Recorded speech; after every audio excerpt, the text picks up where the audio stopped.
खून करून फरार आरोपीस अवघ्या 2 तासात स्थानिक गुन्हे शाखेकडून अटक।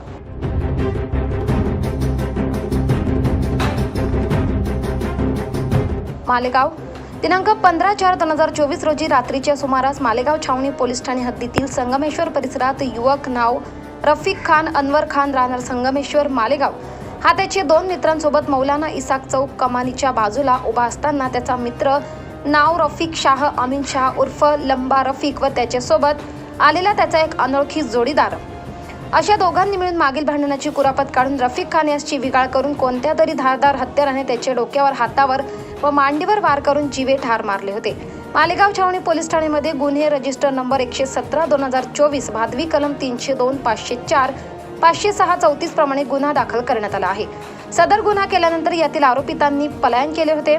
सदर घटनेचे गांभीर्य लक्षात घेऊन नाशिक ग्रामीण जिल्हा पोलीस अधीक्षक विक्रम देशमाने, अप्पर पोलीस अधीक्षक मालेगाव अनिकेत भारती, सहाय्यक पोलीस अधीक्षक तेगबीर सिंग संधू, सहाय्यक पोलीस अधीक्षक श्री सूरज गुंजाळ यांनी यातील आरोपितांना तातडीने अटक करण्यासाठी मालेगाव छावणी पोलीस ठाणे व स्थानिक गुन्हे शाखेच्या पथकास आदेशित केले होते।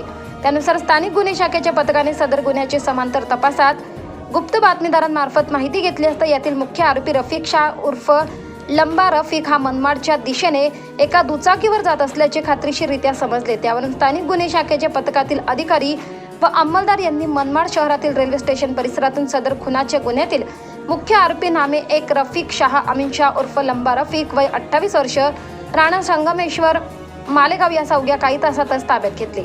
आरोपी रफिक शाह उर्फ लंबा रफिक याला मालेगाव छावणी पोलीस ठाण्यावरील गुन्ह्यात हजर करण्यात आले असून त्याचा साथीदार फैसल यास पोलीस पथक शोध घेत आहे।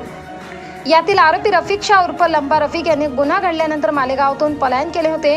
त्या स्थानिक गुन्हे शाखेच्या पथकाने 2 तासाच्या आत ताब्यात घेऊन त्याच्याकडून गुन्ह्यात वापरलेली होंडा युनिकॉर्न मोटरसायकल देखील हस्तगत केली। स्थानिक गुन्हे शाखेचे पोलीस निरीक्षक श्री राजू सुर्वे, पोलीस उपनिरीक्षक संदीप पाटील, पोलीस हवालदार चेतन सवत्कर, पोलीस नायक शरद मोगल, योगेश कोळी, विशाल आव्हाड, हेमंत गिलबिले, प्रदीप बहिरम, सुभाष चोपडा, दत्ता माळी यांच्या पथकाने सदर खुनाच्या आरोपीस ताब्यात घेऊन कारवाई केली आहे। महाराष्ट्र माझा न्यूजसाठी वृत्त संकलन विभाग, मालेगाव।